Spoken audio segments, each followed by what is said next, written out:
Salut l'ami, j'espère que tu vas bien. Installe-toi confortablement parce qu'aujourd'hui on va parler d'un sujet qui va être plutôt tranquille, la vidéo va pas être très longue, mais ça me tenait à cœur un peu de faire une vidéo là-dessus. Dans cette vidéo on va parler d'entreprise, de société, d'alternance ou de reconversion professionnelle. Pour ça que la vidéo est assez courte. J'ai récemment reçu ce message sur TikTok. Je suis actuellement en reconversion professionnelle et je recherche une alternance pour être développeur web et web mobile, mais je n'arrive pas à trouver d'entreprise.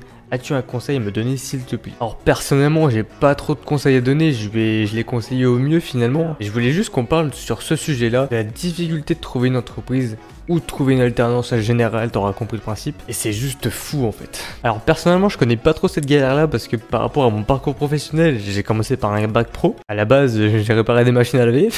Au fur et à mesure du temps j'ai fini par me reconvertir entre guillemets, enfin reconvertir, je suis resté dans le domaine de l'informatique. Et je suis passé sur un BTS SEO qui est bien connu pour faire soit du réseau, soit du développement informatique. Moi par rapport à ma chaîne et par rapport au TikTok, vous l'aurez compris, j'ai choisi l'option SLAM, donc qui était l'option informatique et développement finalement. Donc ce BTS là, il y en a certains apparemment qui peuvent le faire en alternance. Personnellement, je l'avais pas fait en alternance, j'étais simplement à l'école. C'était un lycée où tu avais seconde, première, terminale et les études sup entre guillemets. Je mets de gros guillemets, tu avais juste bac plus 2. Et après c'est celle-là, il y en a énormément qui sont passés en alternance, en changeant d'établissement, en allant voir ailleurs, etc. dans d'autres grandes écoles. Et moi j'ai pas suivi ce trajet-là, donc je ne connais pas cette galère. Moi directement après le BTS, je suis rentré dans le monde du travail, ça fait...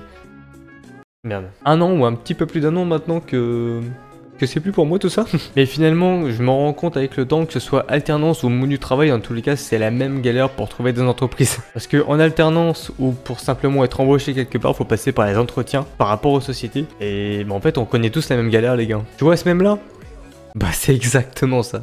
Quand tu cherches une alternance, t'es encore en cours d'études, t'es encore entre guillemets en formation dans ton domaine, donc t'as pas forcément d'expérience en entreprise. On met certains stages qu'on peut faire en BTS ou en bac plus quelque chose. Dans mon cas, il y avait que des stages d'une durée de 5-6 semaines à chaque fois. Bon, il y en avait comme 2-3 dans l'année, tu vois.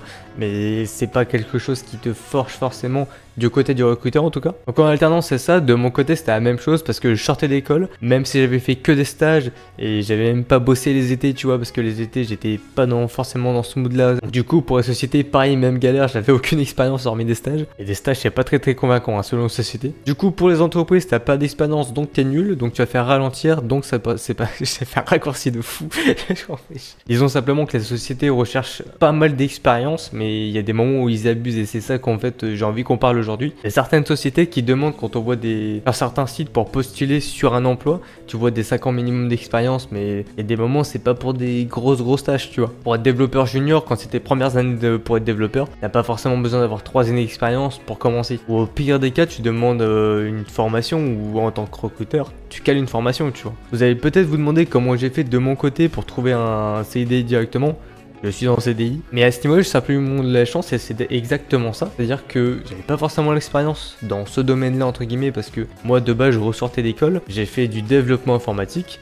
J'ai pas fait ce que je faisais dans mon métier actuel, tu vois. On m'a simplement claqué une formation qui a duré sur un peu plus de 2 mois. Et après cette période de formation, ils m'ont dit, écoute frérot, ça passe, tu viens, bienvenue, puis c'est bon. Il y a bien tout que je comprendrai personnellement pas trop et peut-être un jamais je pense, c'est le nombre de sociétés ou même de recruteurs hein, simplement au cours de l'entretien qui voient que par exemple tu as fait pas mal de stages, que tu as peut-être bossé les étés ou dans certaines périodes dans une société, qui voient que tu as un minimum d'expérience, même si c'est pas d'expérience professionnelle pure et dure parce que t'as pas travaillé en tant qu'employé ou autre dedans, mais que si t'as pas un an minimum d'expérience, ils t'envoient chier. Frérot, cale une formation sur 3-4 mois et on n'en parle plus. Que généralement, ce que les chefs d'entreprise veulent à ce niveau-là, c'est quelqu'un de compétent, quelqu'un qui peut littéralement en fait faire ses tâches en toute autonomie, c'est ce qui est concevable. Parce qu'il y a un moment donné, quand t'es en tant que recruteur et quand t'es en face d'une personne qui a limite 18 ans ou un petit peu plus, mais que ça se voit que c'est une tête de jeune et qu'il a envie d'être nouveau, faut partir du principe que si la personne est là en face de toi, c'est qu'elle est déterminée, elle est motivée à apprendre plus. Après, je mets pas tout le monde dans le même panier parce qu'il y en a qui sont vraiment cool, il y en a qui repèrent directement une personne qui est motivée et qui laisse une chance finalement. Après, généralement, les sociétés ont leur raison pour faire ça, c'est peut-être par des mauvaises expériences ou des anciens employés qui étaient peut-être pas assez compétents et qui ont fait de la merde dans la société. Ça, je peux le concevoir également. N'hésitez pas à me dire vos différents avis en commentaire si vous avez un point de vue, que ce soit négatif, positif ou autre. On est là pour en débattre. Encore une fois, je mets pas tous les recruteurs ou autres dans le même panier, c'est simplement pour en discuter parce que je sais qu'il y en a parfois des listes d'emplois un peu excessives. J'ai l'impression qu'il y en a d'autres qui sont beaucoup plus compréhensibles et c'est plus cool. Et ça devient beaucoup plus compliqué pour des chercheurs d'emploi de trouver un nouveau taf dans ce qui leur plaît,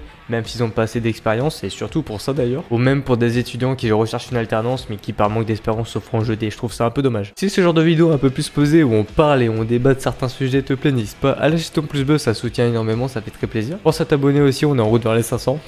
Et je te dis à très bientôt sur YouTube pour de prochaines vidéos.